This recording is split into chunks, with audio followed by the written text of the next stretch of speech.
I thought paradise was real. I trusted him. His voice promised peace, a sanctuary from pain.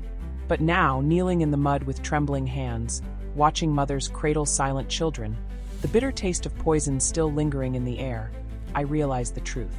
Paradise was a lie. Reverend Wade wasn't our savior. He was our executioner. Over 900 lives stolen, manipulated by one man's twisted dream. How did devotion become death?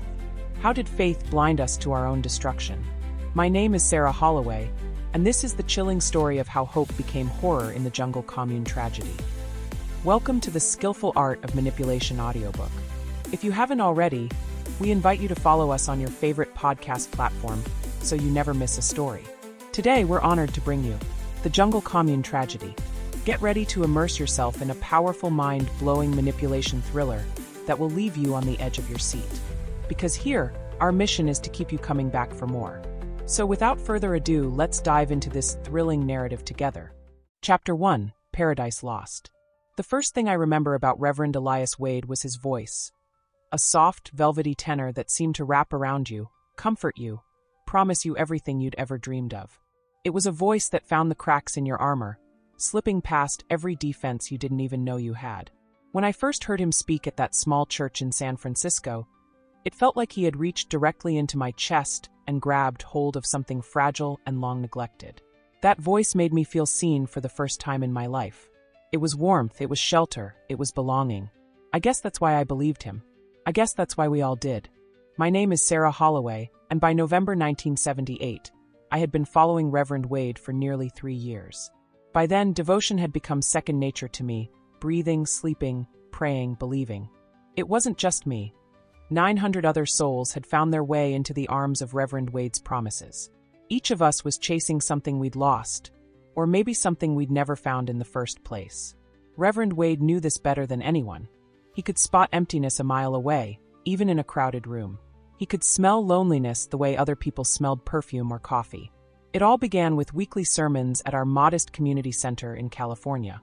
Reverend Wade had this incredible ability to take even the simplest Bible verse and spin it into a grand, life-changing revelation. His sermons were theatrical, poetic yet grounded, gentle yet forceful.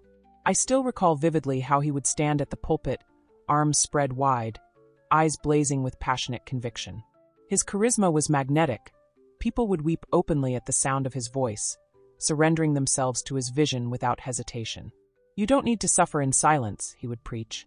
"The world out there is lost, full of greed, hatred, and selfishness. But together, my friends, we can build a new Eden. We can create paradise right here on Earth." His message resonated deeply within me. I was 25, aimless, and recently divorced, drifting in and out of meaningless jobs, hollow friendships, and relationships that ended before they really began. I was desperate for purpose, desperate to belong. Reverend Wade seemed to see right through my facade. After the service one night, he took my hands in his and said softly, "Sarah, I see your heart.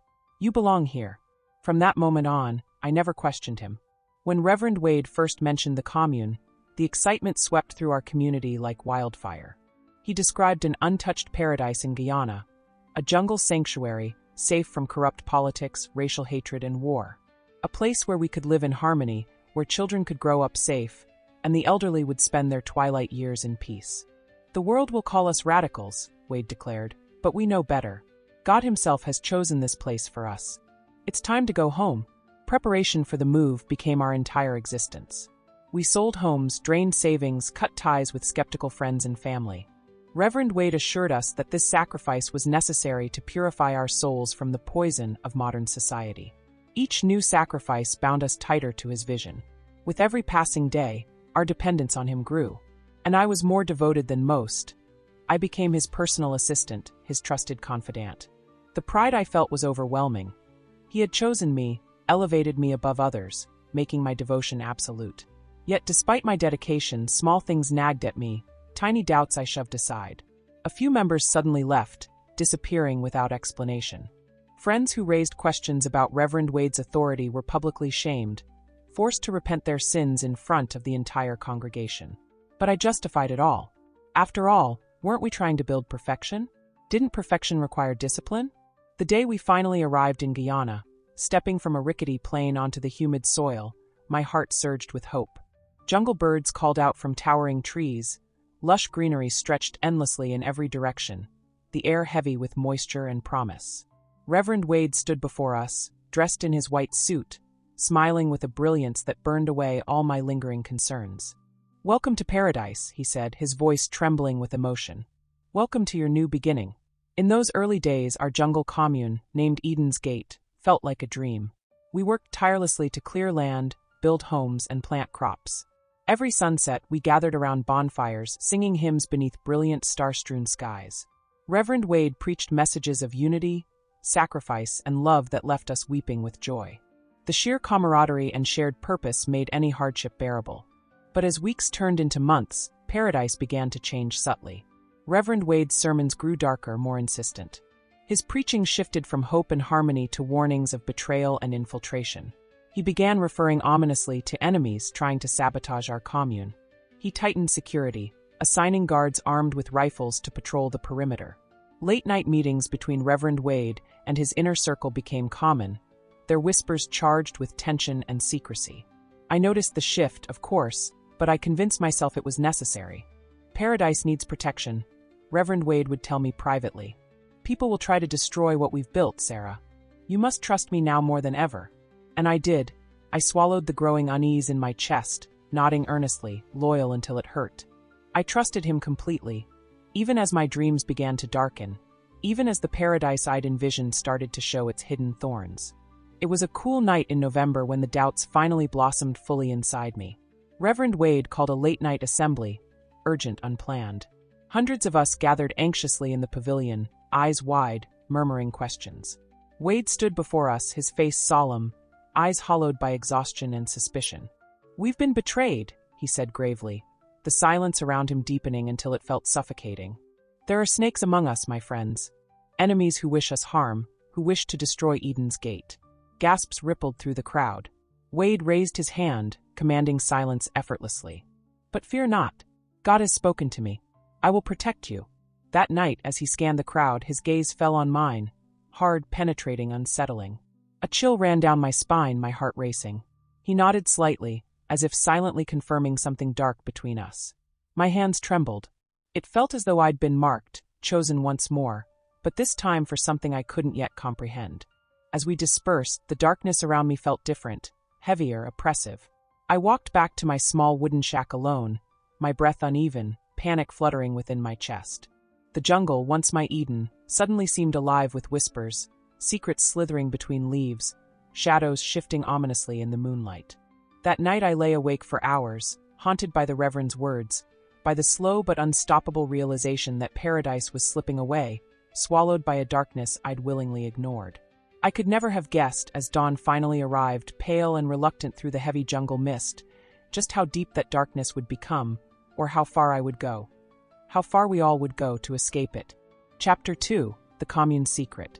As the weeks crawled slowly by in Eden's Gate, the dense Guyanese jungle began to lose its vibrant charm. The tropical greenery, once breathtaking and full of promise, now felt suffocating, closing in around us like a fortress. The very trees seemed to hold secrets, their shadows growing longer and darker with each passing day. I remember vividly the feeling of dread that settled into my chest, a gnawing, persistent anxiety I tried desperately to suppress. I convinced myself that my doubts were ungrateful, disloyal, even sinful. But doubt had taken root deep inside me, and it refused to die. Every day began the same. Reverend Wade woke us at sunrise through loudspeakers strategically placed around the commune, his voice echoing eerily through the heavy morning mist. We gathered in silence, exhausted, our faces pale and drawn from weeks of relentless labor. His sermons were no longer comforting. They were increasingly ominous, heavy with foreboding warnings of unseen dangers. He spoke frequently of outsiders and traitors, vague threats that left us perpetually unsettled. Obedience, Wade insisted, was our only salvation. It wasn't long before the weight of Reverend Wade's paranoia began reshaping our lives in subtle, yet unmistakable ways. Security tightened dramatically around the commune, transforming what had been a place of hope into a guarded compound. Barbed wire fences sprung up seemingly overnight. Guards patrolled the perimeters armed with rifles, eyes cold and distrustful, even toward fellow commune members. Freedom, once our promise, became elusive. No one was permitted to leave the grounds without express permission Wade rarely granted. I remember one incident vividly. A small group, 3 young men and a woman named Laura, whom I'd grown close to, tried to slip away quietly one evening. They didn't intend harm, they simply longed for home. Reverend Wade's guards intercepted them near the jungle's edge, dragging them back, their faces bruised and bodies battered. Wade called an assembly immediately, and we watched horrified as he humiliated them publicly, branding them traitors, weak, and undeserving of paradise. Forced confessions came next, words choked out through tears, trembling bodies broken by guilt and shame. As I stood there watching Laura sob uncontrollably, begging forgiveness she didn't need, my chest tightened painfully. The shadows around Reverend Wade had deepened. What had started as passion and conviction had curdled into something darker, colder. Even then, I still clung to denial. I convinced myself that discipline was necessary. We were creating a new world. Purity required strength. Wade's words echoed within me, drowning out my own intuition. Soon after, whispers filled the commune. Small groups gathered secretly after dark, exchanging stories of increasing severity. There were rumors of Reverend Wade's inner circle. Men and women who worshipped him not merely as a leader, but as something far more divine, more dangerous. Rumors of late-night rituals, bizarre ceremonies of allegiance, and punishments for those who questioned Wade's authority. Fear became the fabric of our daily lives, woven so seamlessly into the routine we barely noticed its suffocating grip. One evening, desperate for answers, I crept silently through the humid darkness toward Wade's quarters.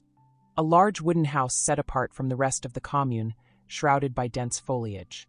My heart pounded violently, adrenaline surging through my veins. I'd convinced myself I was merely worried for him, worried about the strain leadership had placed on him. The lie was thin, fragile. I knew deep down I was driven by dread, the desperate need to know what truths lay hidden behind his polished facade. As I crouched beneath the open window, I heard Wade speaking to his closest followers. His voice was low, angry, intense, completely unlike the soft, reassuring tone he used publicly. "We must remain vigilant," he growled. "Enemies surround us. I can feel their eyes, watching our every move. But I will not let them win. We'll fight if we must, die if we must. But we won't surrender our Eden." "Reverend," a female voice spoke cautiously, "perhaps we're overreacting." Wade cut her off sharply. "Overreacting? Would you question God's word? Would you betray me like the others? Doubt is the enemy here. Doubt is what will destroy us." My stomach lurched violently. Reverend Wade's tone was so filled with venom, his paranoia so acute, that I felt physically ill. Suddenly, the image I'd carefully nurtured, the kind, gentle man who had once comforted my deepest insecurities, shattered violently, leaving nothing but cold fear in its wake. The conversation shifted abruptly, Wade whispering instructions too soft for me to clearly discern. I strained my ears, heart hammering in my chest, but could make out only fragments, words like preparations, emergency plan, final sacrifice. Those words filled me with a dread deeper than anything I'd ever known. It took every ounce of strength to suppress a panicked gasp. I fled quickly, my legs shaky beneath me, heart pounding wildly, racing back to the fragile security of my shack. Sleeplessness haunted me from then on. I tossed and turned restlessly, replaying Wade's chilling words over and over. I felt trapped, not just physically, but emotionally and psychologically. Loyalty had become chains binding me to Reverend Wade's increasingly unstable mind. Days blurred into a feverish cycle of anxiety. Conversations became muted, filled with unspoken fears and coded glances. Trust among commune members began to fracture. We all felt watched, scrutinized, judged. A sinister tension thickened around us, palpable, oppressive. Whispers of paranoia bloomed openly into distrust, with neighbors and friends suspecting each other of betrayal. One evening, Laura came to my shack, eyes wild with fear. She closed the door hastily, voice barely a whisper. "Sarah, something terrible is coming. People are saying Reverend Wade is planning something irreversible." I stared at her helplessly, unable to form a comforting response. Her trembling fingers clutched mine desperately. "We have to escape," she breathed urgently. "Tonight, before it's too late." My chest tightened with panic. "Laura, we can't just leave," I whispered desperately. "The guards." "We have no choice," she cut me off sharply. "If we stay, we'll die here." Before I could reply, a sudden pounding erupted at the door, brutal and insistent. Laura's eyes widened in terror. "Sarah Holloway," came the sharp voice outside. Reverend Wade wishes to see you. Immediately. I froze. Laura's grip loosened, her face pale with fear. I opened the door slowly, heart racing. 2 guards stood grimly outside, their faces devoid of emotion. You'll come now, one ordered. As they led me through the dark jungle toward Reverend Wade's quarters, my mind spun violently. Laura's desperate plea echoed hauntingly. If we stay, we'll die here. As the commune faded into shadows behind me, Reverend Wade's home loomed ahead, brightly lit yet somehow impossibly dark. A place filled with secrets I was terrified to uncover. My chest ached, breath short and ragged. Paradise had crumbled. What remained was a nightmare I couldn't wake from.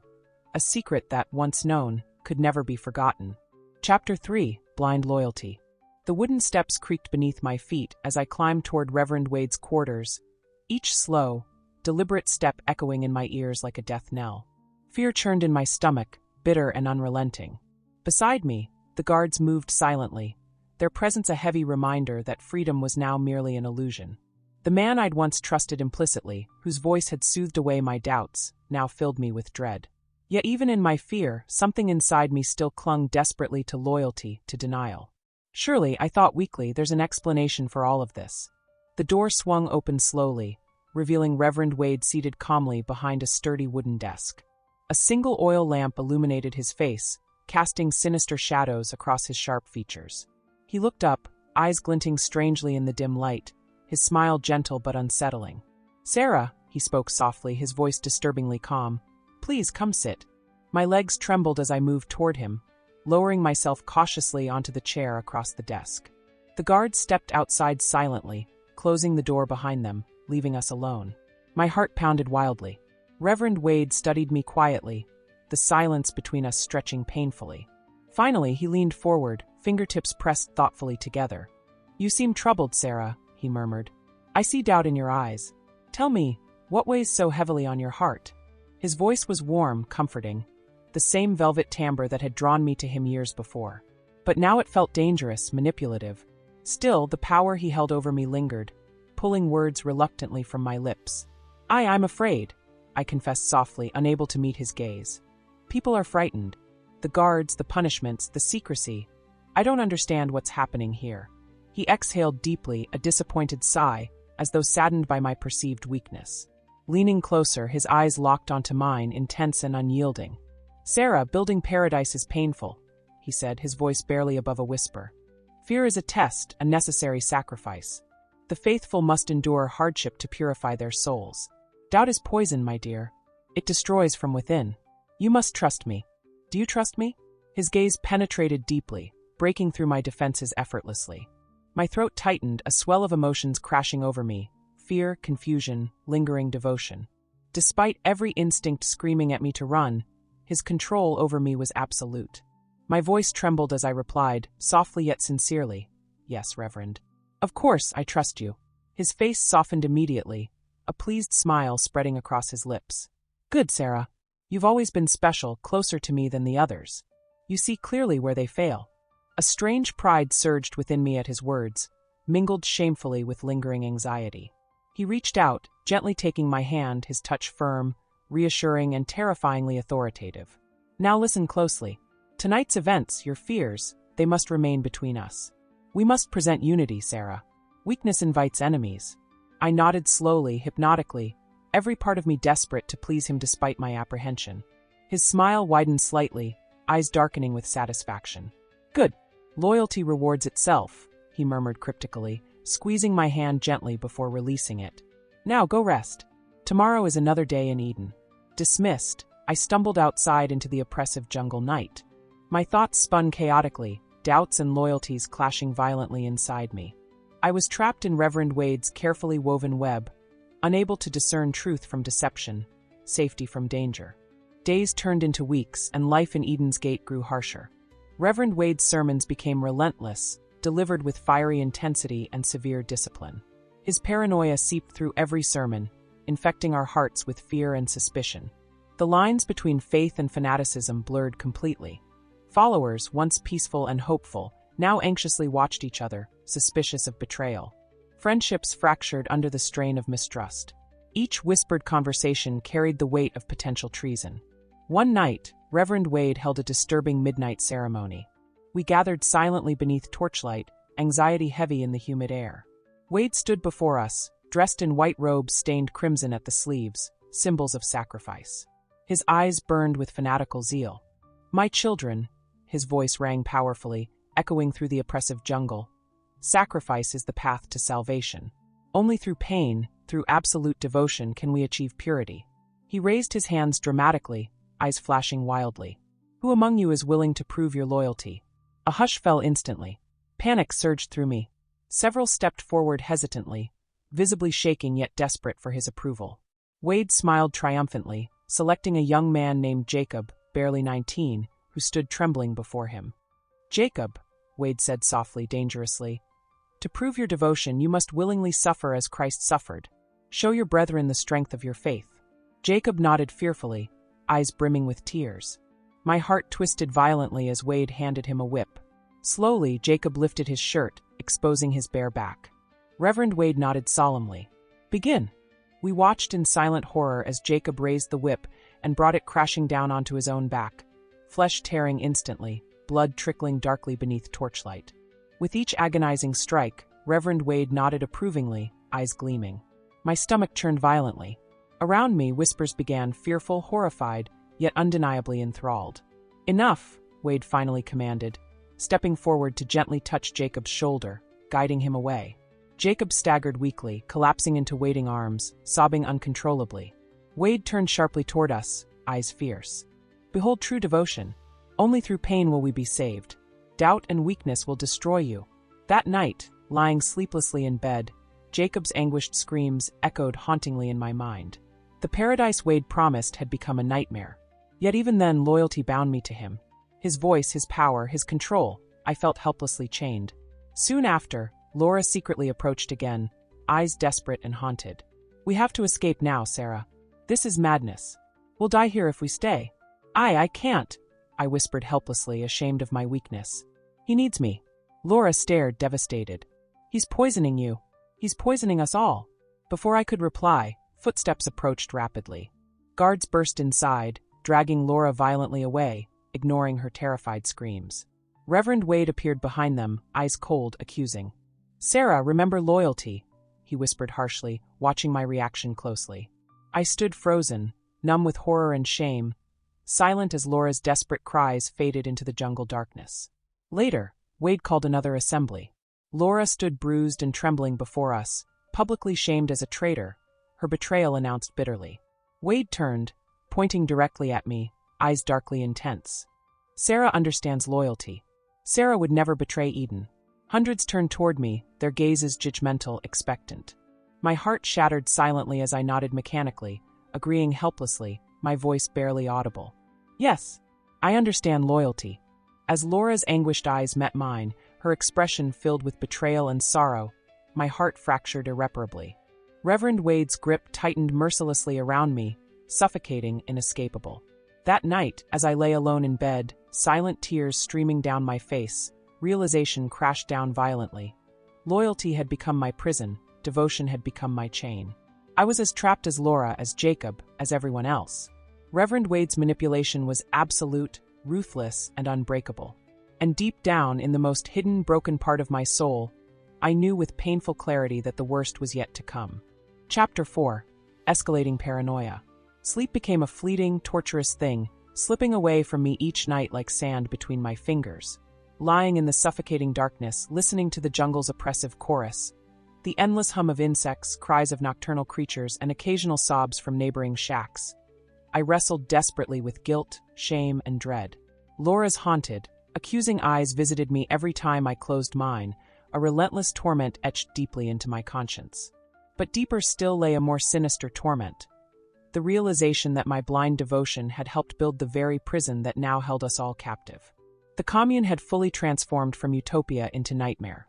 Reverend Wade's paranoia spread through Eden's Gate like a fever, infecting every conversation, every glance, every whispered word.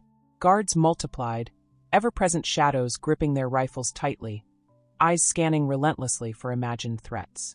Trust had become an extinct commodity, suspicion replacing compassion and friendship. Reverend Wade himself had become distant, isolating himself within his quarters, guarded night and day, emerging only to deliver increasingly fanatical sermons that left us trembling. One humid afternoon, Wade summoned us urgently. Fear gripped me instantly as we assembled beneath the blazing tropical sun, sweat dripping down anxious faces. Wade emerged from his quarters, his presence imposing, yet disturbingly erratic. Dark circles rimmed his eyes, deep lines of strain cutting across his features. His once charismatic, reassuring aura had twisted into something darker, unstable. "My children," he shouted, voice trembling with urgency. "Our enemies grow closer every day.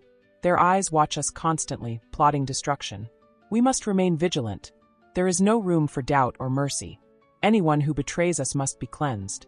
His gaze drifted slowly, deliberately across the crowd, eyes sharp, accusatory. Murmurs rippled nervously among us, tension thickening oppressively. Suddenly, he thrust an accusing finger outward, singling out Thomas, a gentle man who had joined us with his wife and 2 young daughters. "Him! That man! He conspires against us," Wade roared, eyes blazing fanatically. The crowd parted instantly, isolating Thomas in terrified silence.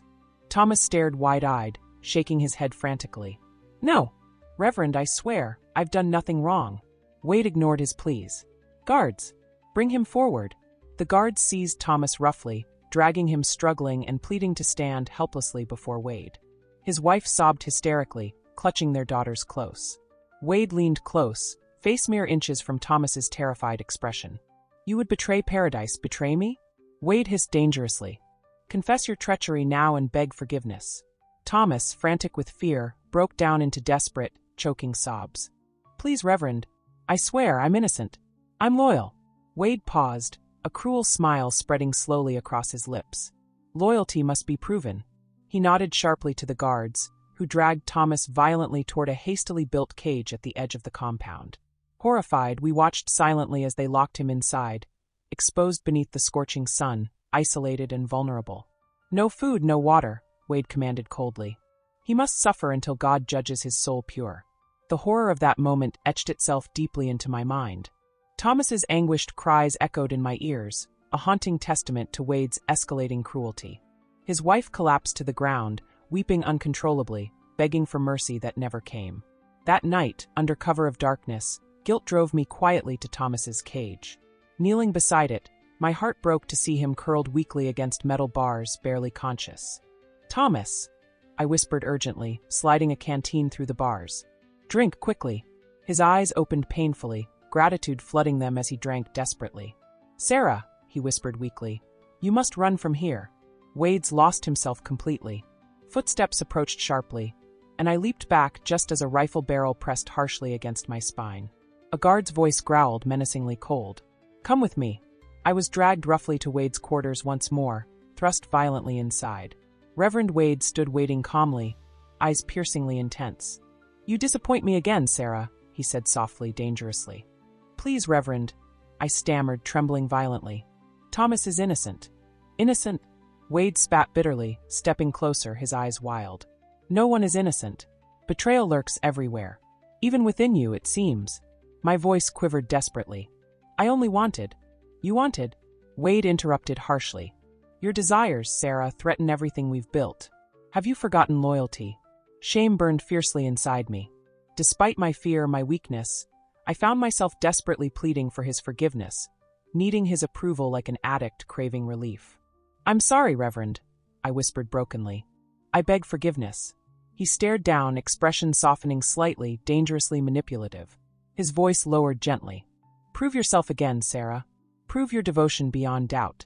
He leaned closer, his voice hypnotically persuasive. "Tell me who conspires with Thomas. Prove your faith to me." A moment of terrified hesitation gripped me. The silence stretched painfully between us until, desperate to please him, I whispered shamefully, Laura wanted escape." His eyes glittered triumphantly. "Excellent, Sarah." The next morning, Wade summoned everyone once more. Thomas was released, barely alive, and Laura dragged forward, eyes wide with betrayal. Wade's voice thundered with fanatical righteousness. Laura plotted escape, betrayal. Sarah bravely revealed this poison among us. Loyalty alone protects paradise. My heart shattered seeing Laura's devastated, accusing stare. I had sacrificed her to save myself, betrayed friendship for Wade's twisted approval. Guilt consumed me entirely, yet Wade's twisted praise still filled me with sickening pride, deepening my shame. As paranoia grew unchecked, Eden's Gate unraveled chaotically.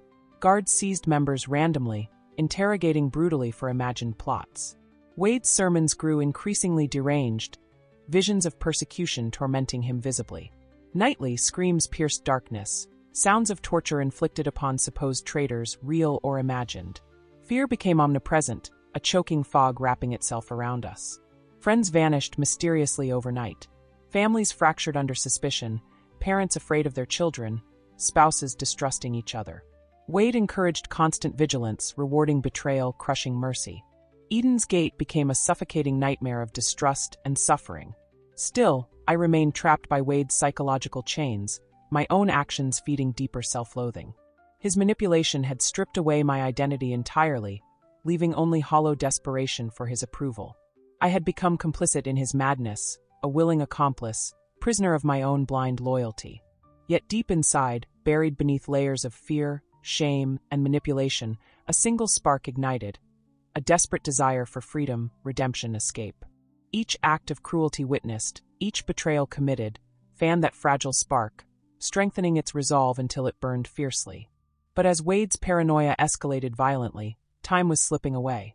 I knew with chilling certainty that unless I acted soon, Reverend Wade's final, terrifying vision would consume us all completely. The question haunting me now was simple yet terrifying. Did I have the strength left within me to break free? Or was it already too late? Chapter 5. The Point of No Return. Days blurred relentlessly together, one indistinguishable from the next, each sunrise carrying the weight of dread, each sunset marking another day survived but never truly lived. Eden's Gate had descended fully into a living nightmare. Reverend Wade's paranoia escalated into madness, reshaping our lives into a twisted prison of suspicion and terror. Guards patrolled relentlessly, weapons always visible, eyes glaring accusingly at anyone whose gaze lingered too long or too curiously. Trust was utterly extinct, replaced by a suffocating fog of fear and betrayal. Even so, I still clung desperately to fragments of hope, buried deep within my battered spirit, silently praying for redemption, desperately wishing someone stronger, braver, would break us free. It was early November when everything finally fractured beyond repair. Reverend Wade summoned us to another midnight assembly, torches casting flickering shadows upon hundreds of faces, exhausted, anxious, hollow-eyed people whose spirits had nearly shattered completely. Wade emerged solemnly, flanked closely by guards, his appearance more haggard and manic than ever before. His eyes, sunken and dark, gleamed with unsettling intensity. "My beloved children," he began, voice trembling eerily. "Tonight, I must share a disturbing revelation. Our enemies have penetrated deeply within Eden's Gate. Traitors hide among us, plotting betrayal, seeking our destruction. God has spoken clearly. We must purge ourselves of this darkness. Only then can paradise truly flourish." His words landed like blows, eliciting fearful murmurs. Wade scanned the crowd methodically, his eyes settling finally on Daniel Cooper, a mild-mannered teacher who had dedicated his life to educating our commune's children. "Daniel," Wade pronounced sharply. "Step forward." Daniel obeyed nervously, visibly trembling, confusion etched into his gentle face. Wade approached him slowly, eyes glittering dangerously. "You've betrayed us, Daniel," Wade accused coldly. "Confess your sins." Daniel shook his head desperately. "Reverend, please, I'm innocent." "Lies!" Wade thundered, grabbing Daniel's collar roughly. "God sees your betrayal clearly. Confess now." Daniel stared helplessly, tears streaming silently down his cheeks. "I swear, Reverend, I've done nothing wrong." Wade's face twisted furiously. "God demands purity through pain." "Guards!" Two guards moved swiftly, forcing Daniel to his knees. The crowd watched in paralyzed horror as Wade reached for a thin, cruel whip, an instrument of discipline now common among us. Without hesitation, he struck Daniel viciously across the back, the crack echoing sharply. Daniel screamed, collapsing forward, shaking uncontrollably. "Confess!" Wade demanded mercilessly, striking again. Each cruel strike tore at my soul. My heart hammered painfully, breath tight in my chest, overwhelmed by guilt and despair. Wade whipped Daniel repeatedly, methodically, eyes blazing fanatically, indifferent to Daniel's broken pleas for mercy. Finally, Daniel collapsed unconscious, bleeding and broken. Wade stopped abruptly, breathing heavily. "Let this be a lesson," Wade roared, his voice shaking with manic fervor. Betrayal will be cleansed. No mercy will be given. He turned sharply toward me, eyes narrowing dangerously. My stomach lurched violently, dread flooding every nerve. Sarah, he called sharply, voice dangerously soft. Come forward. Trembling violently, I stepped forward slowly, each step heavier than the last. Wade's gaze pierced deeply, assessing me coldly. You have wavered, Sarah, he accused softly, stepping closer. I see doubt poisoning your spirit. Tonight, you must prove your loyalty beyond all doubt. His voice dropped to a whisper, intimate and sinister. Administer the final punishment. My heart stopped, panic crashing violently inside me. He held out the whip slowly, eyes locked unflinchingly onto mine. Prove yourself, Sarah. Or join him in punishment. My breath caught sharply. Daniel lay motionless, barely breathing. Tears blurred my vision painfully. My hands shook uncontrollably, heart torn agonizingly between fear and compassion, shame and desperation. Sarah, Wade hissed impatiently, eyes dangerously dark. Do it now. Something inside me broke, shattered completely. Hands trembling, I took the whip, approaching Daniel's broken form. Wade's gaze bore relentlessly into me, expectant, triumphant. My chest tightened painfully, tears sliding silently down my face as I raised the whip hesitantly. But as I prepared to strike, Daniel's eyes fluttered open weakly, meeting mine painfully. Sarah, he whispered brokenly. Please don't. His voice shattered the remaining fragments of my resolve.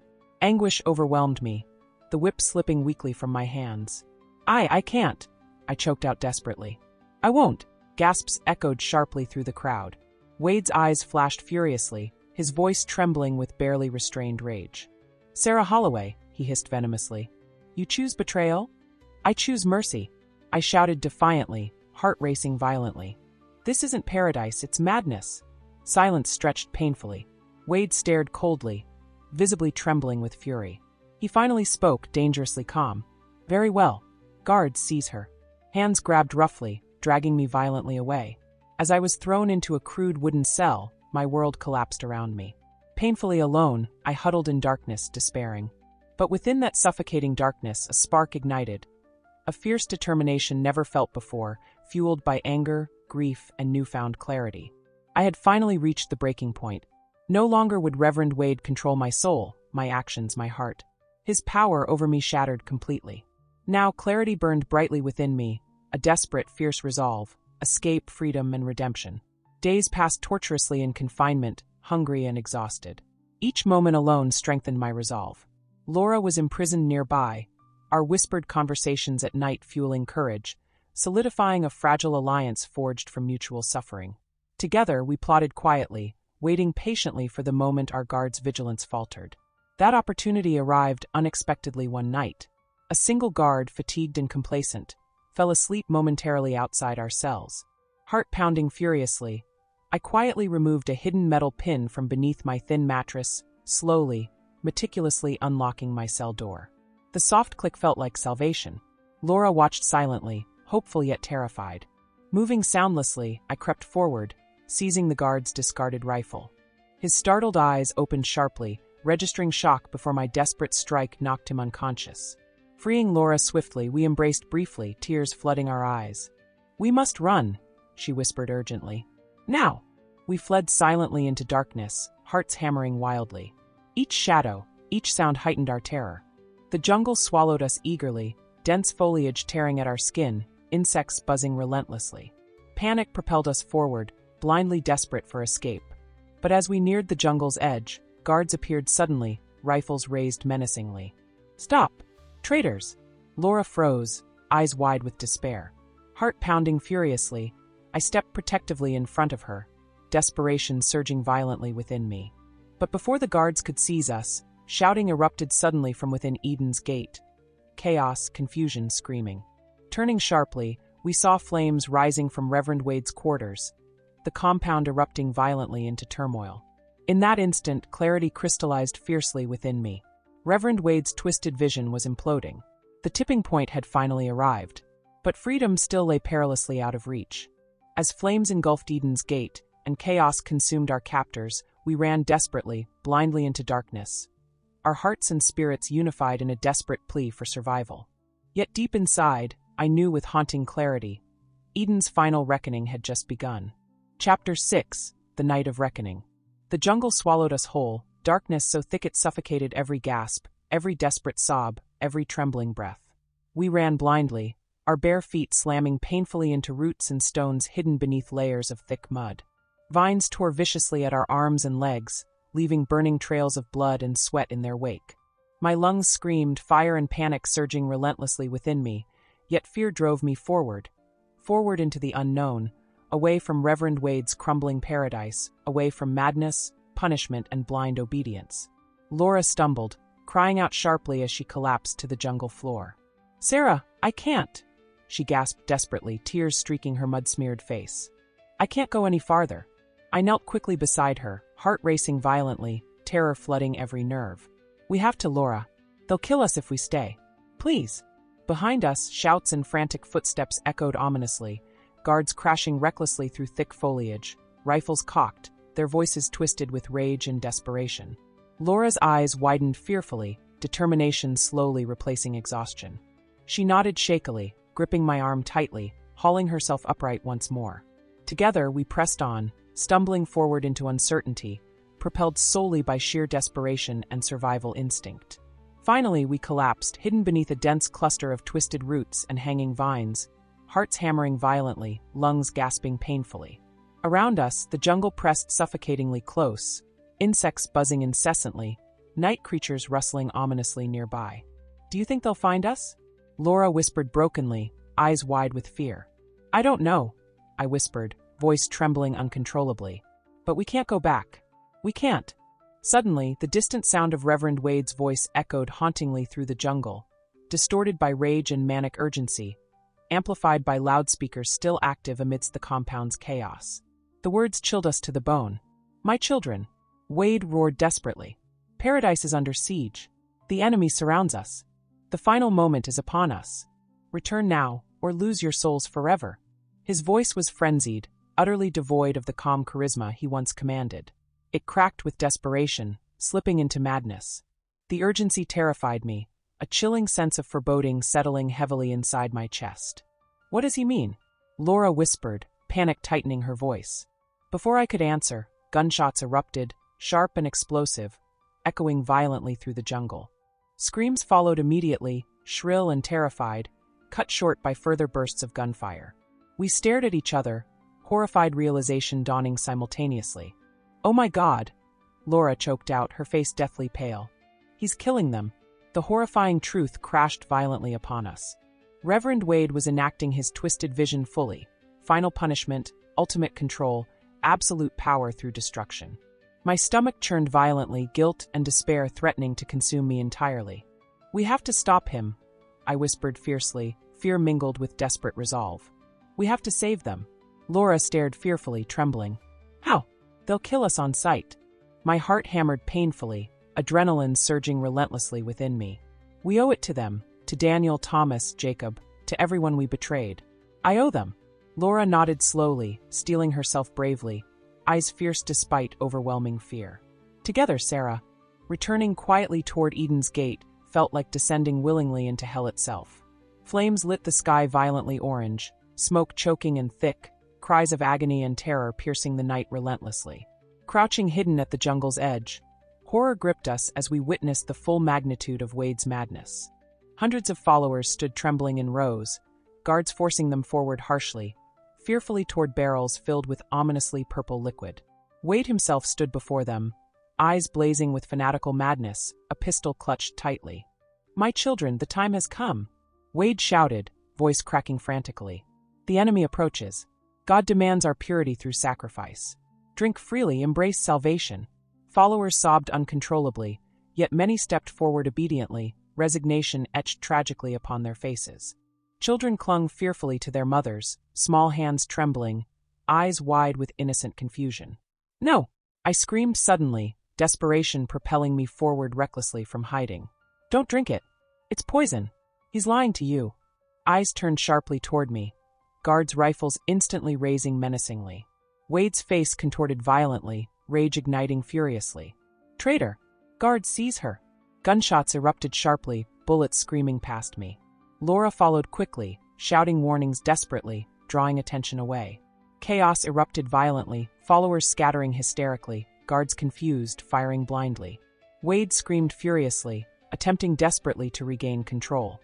"Drink! Drink now! Embrace salvation!" Wade shrieked maniacally. But chaos had shattered Wade's fragile grip completely. Followers fled screaming, knocking over barrels, liquid spilling darkly onto earth already stained violently crimson. Guards struggled futilely, overwhelmed. I ran desperately toward Wade, driven solely by desperate fury and painful redemption. He turned sharply, pistol raising swiftly toward me, eyes blazing hatefully. "Sarah," he hissed venomously. "You destroyed paradise." I froze, heart hammering painfully. Wade's finger tightened slowly upon the trigger. In that instant, clarity crystallized powerfully. Fear vanished entirely, replaced by overwhelming peace. "Paradise never existed," I whispered, calmly meeting Wade's gaze. "Only madness." His finger squeezed, gunshot erupting sharply, yet pain never arrived. Eyes opening slowly, shock filled me seeing Wade collapse weakly, pistol slipping from limp fingers, blood blossoming violently upon his chest. Turning swiftly, I saw Laura clutching a guard's rifle, trembling violently, tears streaming silently. "It's over," she whispered brokenly, voice trembling. Around us, chaos subsided slowly, screams fading hauntingly, survivors sobbing softly. Eden's gate lay utterly shattered. Paradise reduced to smoldering ruin, trust destroyed, lives lost tragically. I knelt slowly beside Wade's broken form, his eyes flickering weakly open, pain filling them alongside fading fanaticism. "Why, Sarah?" he whispered faintly, voice thick with pain. "Why betray paradise?" I stared silently, sorrowfully. "Because paradise never demands suffering." His eyes closed slowly, breathing fading into silence. Rising shakily, I surveyed tragic devastation, heart fractured irreparably. Eden's gate had fallen completely, paradise revealed cruelly as deception, manipulation, blind obedience twisted into tragedy. Together, Laura and I gathered broken survivors quietly, offering comfort where possible, hearts aching profoundly. Dawn approached softly, illuminating Eden's destruction cruelly. Our paradise reduced tragically to ashes, dreams shattered entirely. Yet, amidst overwhelming sorrow, fragile hope stirred slowly within me. Wade's madness had failed ultimately, his power utterly destroyed. Freedom lay painfully earned, bitterly mourned yet fiercely precious. Turning slowly toward the jungle's edge, sunlight warmed gently, illuminating our battered faces clearly. Tears blurred vision softly, yet courage burned fiercely inside me. Paradise had ended tragically, but survival still lay possible. Freedom awaited painfully, redemption hard-earned, humanity reclaimed fiercely. Together, we stepped forward quietly into uncertain dawn, leaving Eden's shattered dreams behind forever. Chapter 7: Ashes of Innocence. Dawn broke softly over Eden's gate, bathing the smoldering remains of paradise in gentle, golden light, a cruel irony against the devastation left behind. Smoke still lingered heavily in the humid air, drifting upward like restless spirits, swirling silently around the charred ruins of our once-promised utopia. Standing amidst the tragic aftermath, my heart fractured beneath the weight of grief, guilt, and unbearable loss. The lush jungle, once vibrant with life and hope, had become a sorrowful witness to humanity's darkest depths. Survivors moved slowly, numbly through wreckage, their faces etched painfully with exhaustion and grief, eyes hollow from trauma that words could never fully express. Small groups gathered quietly, comforting each other softly, trying desperately to make sense of the unimaginable horrors they'd endured. Children clung fearfully to surviving parents, eyes wide with confusion and innocence forever stolen. The silence between us felt suffocating, heavy with shame and questions that could never be answered adequately. Laura stood beside me silently, her presence comforting yet filled with the unspoken knowledge of shared suffering. Her eyes glistened with tears, yet beneath that grief lay quiet strength forged from tragedy. Finally, she spoke softly, breaking gently through our mutual silence. "What do we do now, Sarah?" Her voice carried fragile hope, mingled painfully with uncertainty. I stared silently at the ruins before us. Homes reduced to ashes, gardens destroyed, dreams shattered violently. Reverend Wade's twisted vision had left nothing untouched, no soul unscarred. "We survive," I whispered finally, my voice trembling yet resolute. "We carry this tragedy with us, but we survive." Laura nodded slowly, her expression filled with quiet resolve. "Then let's help the others. Let's start healing. Together, We moved gently among survivors, offering comfort and solace, each gesture, each word, heavy with painful sincerity. The commune, once filled with blind obedience and oppressive silence, gradually began to breathe again softly. Words exchanged quietly, tears flowing freely, burdens shared openly for the first time. Survivors, once separated by fear and suspicion, now embraced compassionately, desperately reclaiming shattered humanity. As we worked, memories haunted relentlessly. Faces of those lost tragically etched deeply into our hearts. Daniel, Thomas, Jacob, so many others. Lives sacrificed cruelly beneath Reverend Wade's fanatical delusions. Guilt gripped fiercely, tormenting sleepless nights, yet slowly transformed painfully into unwavering resolve. Their lives would never be forgotten, their tragedy never repeated. Later, beneath gentle twilight, we gathered solemnly around a simple memorial hastily constructed from remnants of our shattered paradise. Wooden crosses erected humbly, each bearing names etched deeply with care and grief. Survivors shared quietly, voices trembling yet resolute, reclaiming their lost voices, rejecting silence forever.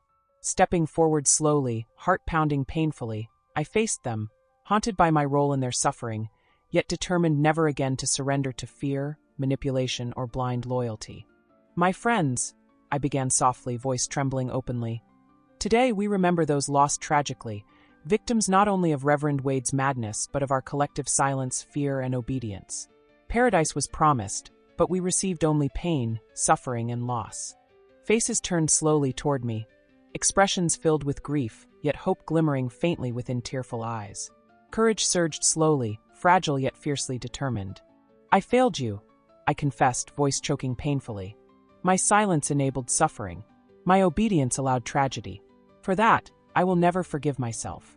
But together we survived, and we must honor their memory, not by remaining broken, but by reclaiming our lives fully." Laura stepped beside me softly, gently squeezing my hand reassuringly, voice firm yet compassionate. "Sarah is right," she spoke clearly, eyes meeting survivors compassionately. "We've endured horrors unimaginable, but we still stand broken but alive. Reverend Wade stole our innocence, our trust, but he can never take our strength or our future." Murmurs rippled gently, nodding slowly, survivors embracing softly, resolve igniting fiercely within battered spirits. Courage replaced fear, unity replaced isolation, humanity reclaimed fiercely from tragedy's ashes. Together, we knelt softly beside memorial crosses, grief flowing freely yet healing slowly beneath gentle twilight. Prayers whispered softly, songs hummed gently, memories shared openly, painful yet healing profoundly. For the first time, paradise became truly possible, not through blind devotion or obedience, but through shared grief, compassion, and humanity. Days later, authorities arrived finally, helicopters descending loudly, shocked disbelief etched painfully upon rescuers' faces. We were guided gently away from Eden's ruins, exhausted yet determined never to forget lessons painfully learned. News spread quickly, shockwaves rippling globally as Eden's Gate became tragically infamous, Reverend Wade's madness exposed starkly, lives tragically lost mourned deeply. Returning home was difficult, communities offering compassion, yet unable fully to comprehend horrors endured. Questions filled endlessly, reporters demanding explanations impossible to express adequately. Yet amidst overwhelming chaos, survivors clung fiercely together, offering comfort and understanding only we could share fully. Months passed slowly, healing gradual yet profound. Support groups formed softly, therapy sessions shared openly, nightmares slowly fading beneath gentle support. Eventually, I stood trembling yet resolute, publicly recounting Eden's Gate horrors, determined fiercely to prevent future tragedies. Warnings delivered passionately, manipulation and blind obedience exposed starkly as dangerous truths needing acknowledgement openly. Laura stood always beside me softly, friendship unbreakable, courage shared profoundly. Together we traveled, shared our experiences openly, warnings heeded carefully. Lessons painfully earned never forgotten. Eventually, nightmares softened gently beneath healing, guilt replaced slowly by compassionate forgiveness. Yet never absolving ourselves entirely, always remembering clearly dangers inherent within blind devotion, manipulation, obedience unquestioned.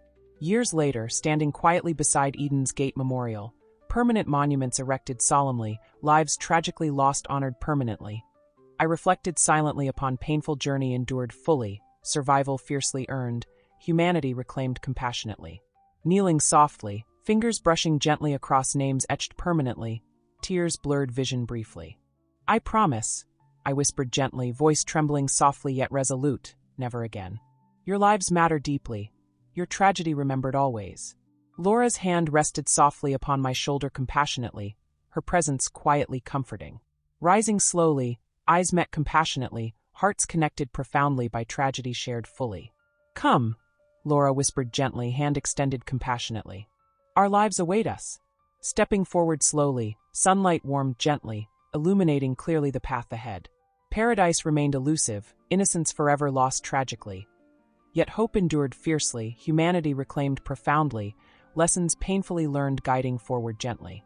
Together we moved quietly onward, lives forever changed tragically, yet hearts fiercely determined never again to allow blind loyalty, obedience unquestioned, manipulation accepted silently. Paradise had crumbled tragically, innocence forever lost amidst flames. But humanity survived fiercely, reclaimed compassionately, lessons painfully earned remembered clearly. Stepping softly forward, sunlight gently illuminated clearly the path ahead. Painful yet hopeful, tragic yet courageous. Paradise might forever remain elusive, but survival, compassion, humanity reclaimed profoundly from tragedy's ashes. Together, we moved quietly onward, determined fiercely to honor lives tragically lost, lessons painfully earned, memories never forgotten clearly. Paradise had ended tragically, but humanity endured fiercely, hope rekindled gently from tragedy's painful ashes.